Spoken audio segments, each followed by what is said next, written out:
অর্জুনের মধ্যে এমন একটি মুহূর্ত যা খুব কম মানুষই খেয়াল করেন। অস্ত্র বা কৌশল নয়, আজকে আমরা শিখব মনে সাহস জোগানোর এক গোপন রহস্য।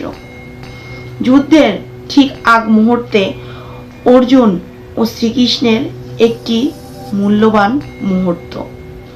যুদ্ধের ঠিক আগ মুহূর্তে দুইজনের দৃষ্টি একই রথের উপর। শ্রীকৃষ্ণ খুব শান্ত ও ধীর, আর অন্যদিকে অর্জুন শক্তিশালী কিন্তু ভয়ে ভীত। এখানেই ঘটেছে একটি গুরুত্বপূর্ণ ঘটনা। শ্রীকৃষ্ণ প্রথমেই শঙ্খ বাজালেন, কিন্তু অর্জুন যুদ্ধের জন্য তখন প্রস্তুত ছিলেন না। কারণ মানুষ ভয় পেলে আগে শক্তি হারায় না, আগে সে সাহস হারায়। আমাদের জীবনেও ঠিক এটাই ঘটে থাকে। তাই শ্রীকৃষ্ণ জানতেন অর্জুনের মনে আগে সাহস জাগাতে হবে। আমাদের জীবনেও ঠিক এমন মুহূর্ত আসে, কোনো গুরুত্বপূর্ণ ফোন কলের আগে বা কোনো গুরুত্বপূর্ণ সিদ্ধান্ত নেওয়ার আগে।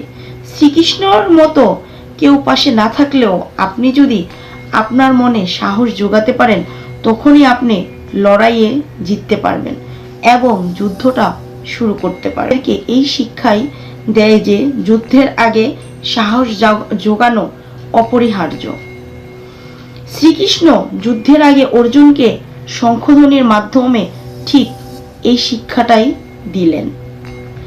আপনার জীবনের লড়াইয়ে প্রথম আওয়াজটা সাহসেরই হোক। শ্রীকৃষ্ণের মতো কেউ পাশে থাকুক বা না থাকুক।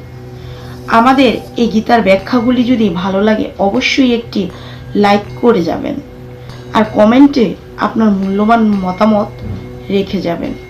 চ্যানেলটিকে সাবস্ক্রাইব করবেন নতুন নতুন ব্যাখ্যা পাওয়ার জন্য। এত সময় নিয়ে ভিডিওটি দেখার জন্য অসংখ্য ধন্যবাদ। শুভ সন্ধ্যার শুভেচ্ছা।